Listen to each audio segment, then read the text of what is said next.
Hello guys. Welcome to my channel with a new emotional story. The plate hit the floor like a gunshot, sharp, sudden and final. Shards scattered across the kitchen tiles, like pieces of everything they once promised each other. Emma didn't flinch. She just stood there, eyes red, hands trembling at her sides. Across from her, Jason's chest heaved. His fists were clenched, his jaw tight, but it wasn't anger anymore. It was something else. Something heavier. It was the kind of silence that came after too many words had been said. Words that can't be taken back. 3 years ago, their apartment smelled like fresh paint and hope. Emma had just landed her dream job teaching literature at a local college, and Jason had signed with a startup that promised big things. They were that couple. The kind that friends envied. The kind that shared playlists and split grocery bills and dreamed out loud about dogs, babies, and road trips up the coast. But reality has a way of turning soft things hard. It started small, like it always does. Jason began staying late at work, excusing himself with vague mentions of deadlines and investors. Emma, exhausted from grading papers and juggling student issues, started going to bed alone. They stopped cooking together. The music disappeared.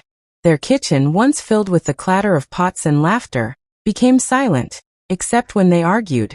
It wasn't one big thing. It was hundreds of tiny fractures. Like when Emma asked if Jason could skip one night of work to come to her end-of-semester reading, and he said, "It's just your students reading poems. It's not a big deal." Like when Jason finally got promoted and Emma forgot to ask how the meeting went.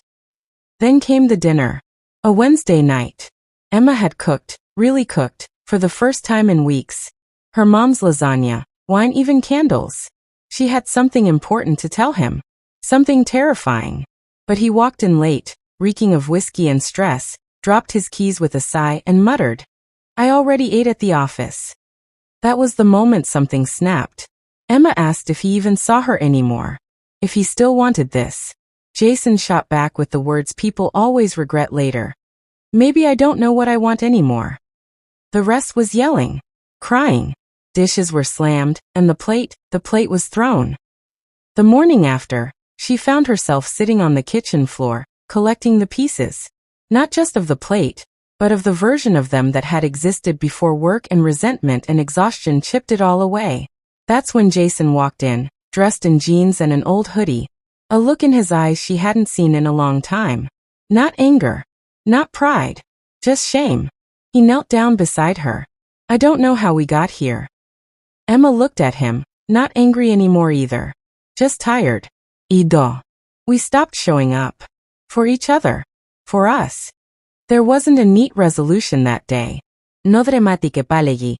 No sweeping romantic gesture. Just honesty. The raw, painful kind. Over the next few weeks, they didn't try to be perfect. They just tried to be present. They went to couples therapy. Awkward at first, but revealing. Jason admitted how he felt like a failure every time his startup hit a dead end. Emma confessed how invisible she'd felt for over a year. They learned how to talk without blaming. How to listen without waiting to respond. They fought, yes, but better. The lasagna made a quiet return to their table one night. Jason asked about her favorite student. Emma finally asked about the new project he'd been hesitant to talk about. They still had cracks. Like the plate Emma glued back together and placed on a shelf, not to forget the night it broke, but to remember what came after.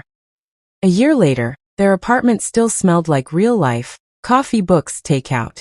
Not perfect, but peaceful. And when they argued, because couples always do, it wasn't with the same venom. It was with hope that the other was still listening. One evening, sitting on their couch under a shared blanket, Emma turned to Jason and said, "You know, promises don't shatter in one night. They fade when we stop fighting for them."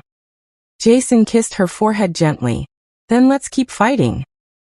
Sometimes what breaks us isn't the big moments. It's the little silences we let build. But healing doesn't come from pretending nothing shattered. It comes from facing the mess, picking up the pieces, and choosing, every single day, to rebuild something stronger.